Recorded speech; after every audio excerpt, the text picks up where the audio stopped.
All right, all right. Welcome to the Strong Side Podcast. My name's Mitchell Black, and I'm your host. And today we're going to be talking about a really neat topic. I'm rolling solo in today's session, and we're going to talk about building better endurance. All right. Now, before we get into it, dude, please, I would love it if you could give us a 5-star review on Apple Music. All you got to do, look.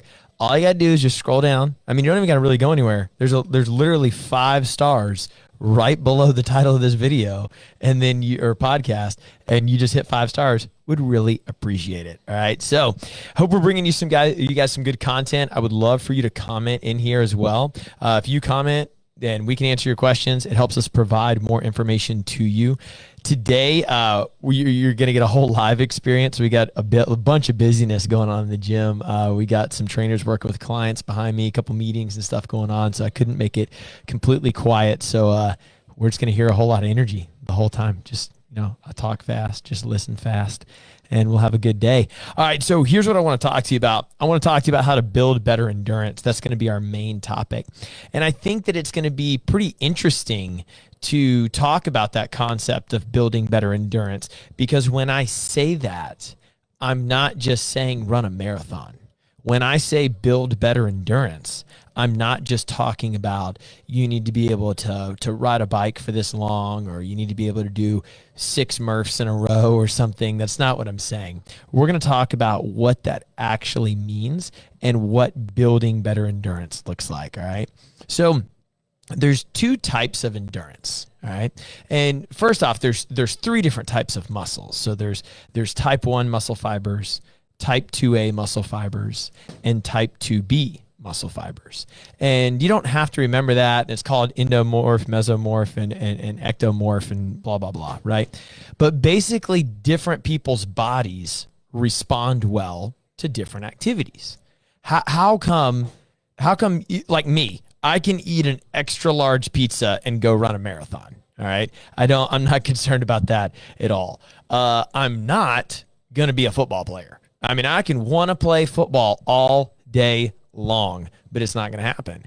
Or how come somebody that's really good at baseball didn't gravitate towards tennis, right? Like, we all have these body types that are genetically predisposed to a certain thing.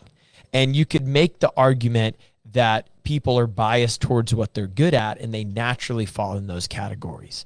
I'm sure, Peyton Manning, one of the best quarterbacks of all time, I'm sure that he's really good at golf or swimming or some other athletic activity, but I'd be willing to bet that he's better at football. And that's kind of why he fell into football per se, or why he loves football, right? Bodybuilders, they get some help. And that's okay. They're working hard for that help. You know what I mean by help. But their bodies are naturally predisposed to that. Me, Coach Zach, that I'm looking at right now, we're probably not going to be the next Arnold Schwarzenegger. Our bodies are not predisposed to that. All right. And that's what I mean. So then there becomes, in everybody's body, there's 2 types of endurance. There's cardiorespiratory endurance, and then there's musculature endurance. So let's talk about the latter first, what most people might not know: muscle endurance. Muscle endurance is the ability for your muscles to strain and do work continuously. Like, if you've ever tried to do a set of 20 back squats, that's clearly muscle endurance. That is terrible. And let's say you tried to do a workout like Murph, like we did the other day. We do it every Memorial Day. Or, think about these things that you do where you're essentially moving an external load. An external load is like a kettlebell, a ball, a barbell, box jumps, these long grinder workouts. That's musculature breakdown. We've done a workout called Cali Bear, 1 clean and jerk, really, really heavy, every 30 seconds for 20 minutes. That's musculature endurance. That's when the muscles are being strained and the muscles are developing their own level of endurance. But there's cardiorespiratory endurance, which most people are most familiar with. So the cardiorespiratory endurance is the run, the bike ride, the swim, the 5 rounds for time, the Murph, for example. I know I just keep using that because we did that yesterday. But that's your heart rate. That's, you could measure that in HRV, heart rate variability training, and that's the stress of the electronic signal from your heart to your nervous system. It could be recovery heart rate. It could be how high your heart gets, all this stuff, right? That's what most people are familiar with, is how out of breath can I get and how long can I sustain that out of breathness. And the longer that I can sustain that out of breathness, then the better in shape I am. And that's not true. I hope my English I hope my English teacher's listening right now. Not true. But just because you have good cardiorespiratory endurance doesn't mean you have good musculature endurance. And just because your muscles have a lot of endurance doesn't mean that your heart rate has a lot of endurance. And you want to train them both. And we'll talk about how to train them both. But you want to have good and adequate levels of endurance through your heart rate and good and adequate levels of endurance through your muscles. All right. The first thing that we're trying to do, and we do this with everybody who comes in, they don't even know it, but this is what we're doing, is when somebody comes in and we get them to do a workout or we adjust or modify workouts, we're trying to condition the area postderma in the brain. So what happens is if you're listening right now and you're going, whenever I do this exercise, whenever I do this workout, I just want to throw up, or I get really sick to my stomach, or, that was really challenging and I hit a wall. We call that a bonk, and my body breaks down. What is happening for that to happen? So when you work out, your body produces lactic acid. That's not abnormal. Like, I think most people know that, or they at least understand that idea that lactic acid gets produced. And I don't care what you do. You can go hike Kennesaw Mountain, which is a mountain that's pretty close to here. It's kind of fun. You can do a spin class. You can work out at Strong Side. You can do anything you want. Any athletic activity is going to increase lactic acid. And when your brain samples the lactic acid, it's doing it from this thing called the area postderma in your brain. And your brain just kind of samples it and says, hey, okay, based on this last blood sample that I took, in theory, right? Based on this last blood sample that I took, this much of it was lactic acid. That's kind of what the area postderma does in your brain. And when your body reaches a certain level of lactic acid in the body, that's called your lactate threshold. When it reaches that, your body goes, whoa, I think you're trying to poison me. So it makes you throw up. That's what happens. So that's why people throw up in a workout. And we don't want that to happen, guys. That's not the goal of a workout, is to see if we can trash your area postderma. It's actually a sign that the activity that you're doing hasn't been conditioned enough. So we'll say, that's why stimulus matters all the time. That somebody could say, well, wait a minute, I've done deadlifts. I don't know why I want to throw up. Well, have you ever done deadlifts and running? Oh, no, I've never done deadlifts and running. Well, that's a different buildup of lactic acid in your body. Oh, I've done burpees. Oh, that's cool. Okay, cool. Have you ever done like pull-ups and burpees? No, I've never done pull-ups. Yeah, right. So it's extremely important that in the beginning, we'll talk about how to get this done, but in the beginning, when you're training cardiorespiratory endurance or when you're training musculature endurance, that you start with moderate, long levels of activity. Moderate, long levels of activity will really condition the person. Whether you're training for a sport or just general fitness. Like when people come in here to Strong Side, I don't even think they notice it, but we start them with a very, very low skill, moderate exercise for a long time. Hey, I want you to do a ridiculous amount of air squats. I want you to take this barbell and do a push press. We don't start them with a really high skill movement like a wall ball or a snatch or a clean and jerk and ask them to do repetitions really quick, because that would overstimulate that brain and probably not make them feel too good. All right. We start with a lower, moderate exercise, but we're going to ask you to do it for a really long time. Just like if somebody came to me and said, hey, I would like to run a 10K, which is 6.2 miles. Or if you wanted to run a 5K, 5.1 miles. If you've never run before, we're not going to start you out with 400 meter sprints or 800 meter sprints. We're probably going to start with walking. Or if somebody comes in and says, hey, I've done a lot of running, I just don't know how far I can run. Great. Let's build your base by having you just run as far as you can. Don't worry about speed. Run a mile, run a half mile, right? You got to build that base first. So what you're doing is if it's musculature endurance, you're trying to build through like slam balls, long distance, moderate exercise you can do for a long time. Rowing, riding an assault bike, moderate level for a really long time. You're conditioning the brain to sample the bloodstream and say, hey, it is okay that you're building up lactic acid right now. This is not abnormal. I'm not going to throw up. Nothing bad's going to happen. Because the higher level of intensity that you can operate at, the more fitness you can do. That's awesome. But too many people jump straight to that. Oh man, more intensity means I'm getting work done faster. Not if you vomit along the way. All right. So you have to build that base first. Okay. So that's how you condition the area postderma in your brain. And it's moderate intensity exercises for a long period of time.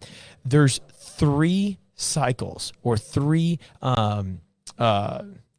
energy systems. There's 3 energy systems that your body can get endurance from. And all of this is going to make sense here in a second.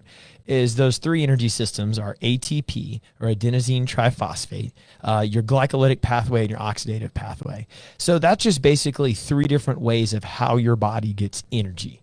And it uses energy at different levels. So like ATP, that first one I just said, that's responsible for very fast explosive movement for 1 to 6 seconds. So you're very fast power clean, whatever.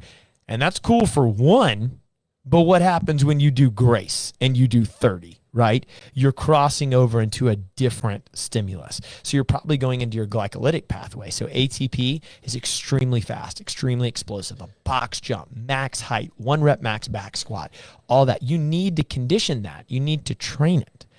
But your glycolytic pathway is pretty challenging work effort held for a longer period of time. This is probably where you're going to get into the 10, 12, 15, maybe even 18 minutes of work. And it's going to look like, today in our gym, we have a 3 rounds for time workout, and it's push press and kettlebell swings and lunges. It's kind of heavy, kind of move fast, get a lot of power done. That's your oxidative pathway.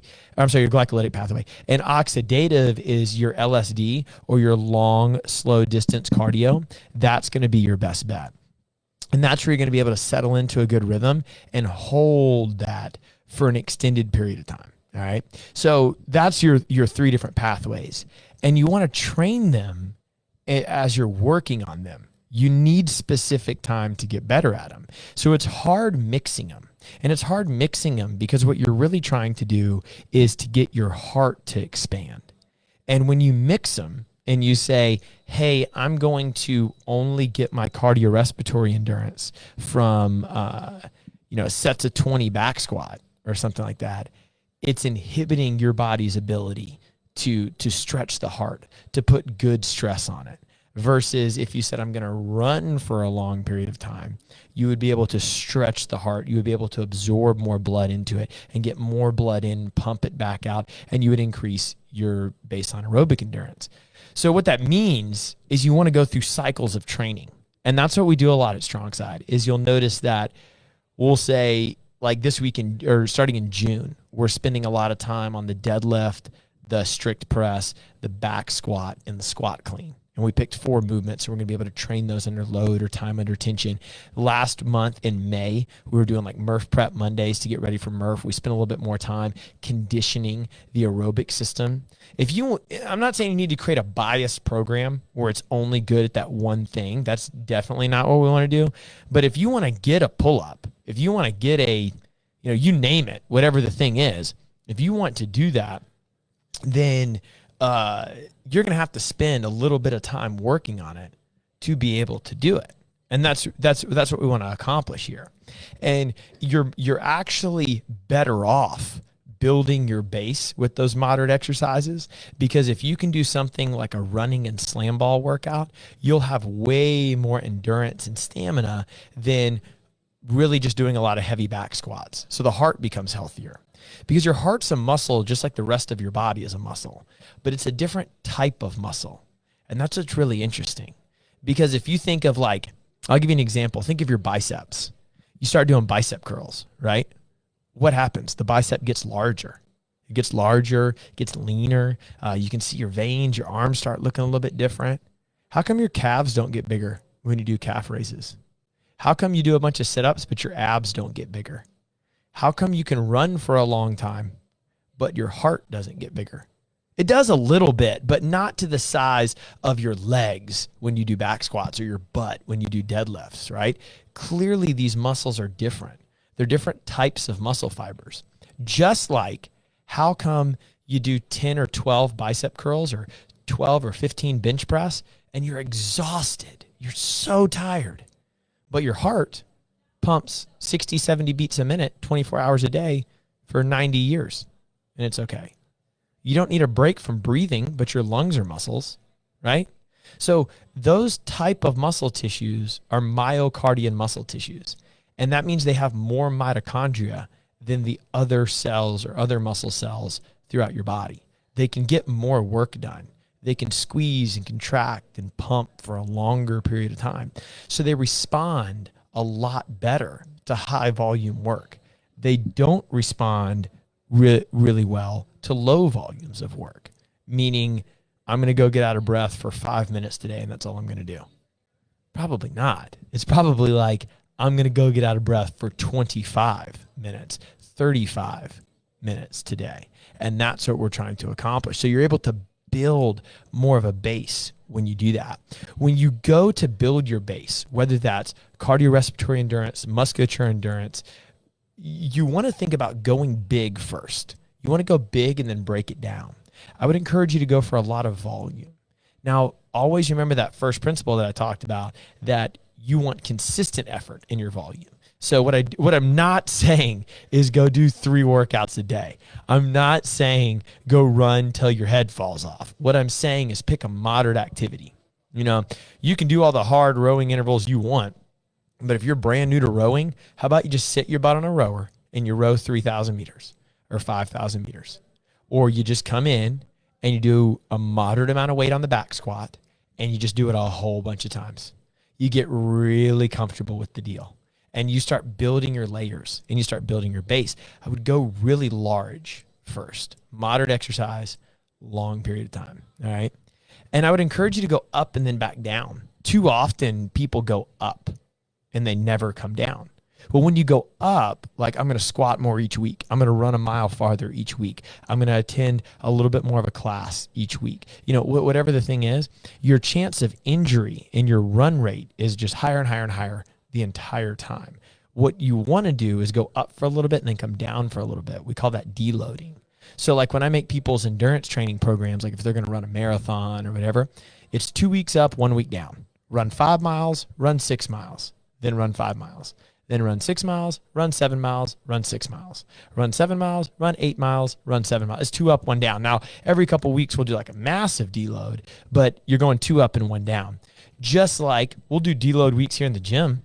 Last week was a total deload week, and this week we're kind of ramping back up after Murph. We'll go through like heavy strength cycles. You got to give your body time to adapt to those activities, and then you start deloading on the back half.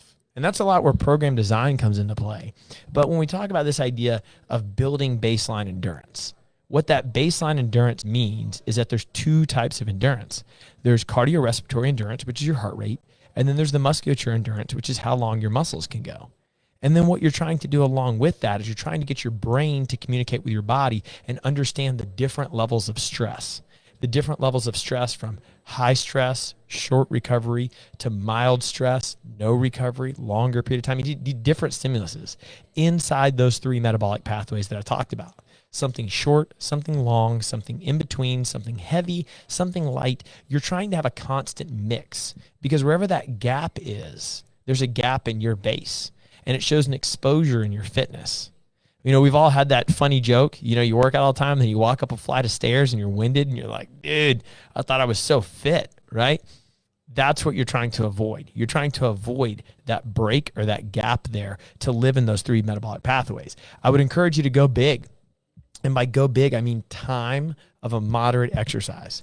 I want to start riding my bike. Great. Go to a flat course and ride for an hour. Do not go ride the hills for 20 minutes. You'll feel terrible. Your recovery's bad. And we'll think that soreness is an indicator of how good a shape we're in, when really you're just tired. And throughout the week, you actually got less workout minutes done because you were so tired that you couldn't perform. That's not what we're trying to accomplish. And as you go through your training program, you want to go up and then you want to go down. We'll have brand new people start at Strong Side, never worked out before. They're 75 pounds overweight. They're like, how do I start? Okay, cool. Not a problem. I want you to do 2 days this week, 3 days next week, 2 days the week after that. Then I want you to go up to 3. Then I want you to go over to 4. And then I want you to come back down to 2. Because you can't just like build and never take any time off, because your brain and your body are communicating separately. Your brain understands, I want to lose weight. I want to go hard. I want to crush it. I'm trying to, look this way. I got to go to the beach. Your body has no idea. Your body's just managing different stimuluses for as long as it can and trying to adapt and recover from those stimuluses. And the baseline of that endurance work or base building work is extremely beneficial. We have about 2 sessions a week at Strongside where the actual main set workout, the thing that you came here for, is like 25 minutes long. Because no matter what, you're always trying to lay in that base of what you're doing. Now, the other components of the class are built in with like warm up and strength and skill and maybe learn something new and stuff, but not every day is a short grinder. Like today's session, 12-minute cap, most people are going to be done in 8 to 10 minutes. That is the shortest session that we're going to do. And after that there's a whole bunch of strength stuff before that, but you're going to ebb and flow in your day. All right. But yeah. Or in your week, really. Because, and this is what I'll leave you with, is what you're trying to do is look at your week and measure it in minutes. So if you can take an entire week's worth of training and say, how many minutes in a week am I trying to get? That's where the success comes from in your training program. If you look at it in days, that's really challenging. Because if you go to a Globo gym, like if you go to like a Gold's or something like that, and you lift weights for an hour, the average amount of minutes that you actually work inside that hour is 8 to 12 minutes. So then you have to say, okay, well, what I'm doing productive, and is my body conditioned to do it? And we always go back to that level of baseline endurance. Can my body sustain the work that I'm trying to give it? All right. So hope that made some sense to you. And just to recap, baseline endurance, 2 types of endurance. Area post-term is what you're trying to condition through 3 different metabolic pathways. Go large, do a long time at a moderate duration for an extended period of time, and go up and go down. Go up in your intensity, go down, go up in your duration, and then go down. And that's it. So I just want to talk on that. Hope you guys have a wonderful, wonderful day. Hope you share this podcast with somebody. Thank you for tuning in, and let's just rock and roll.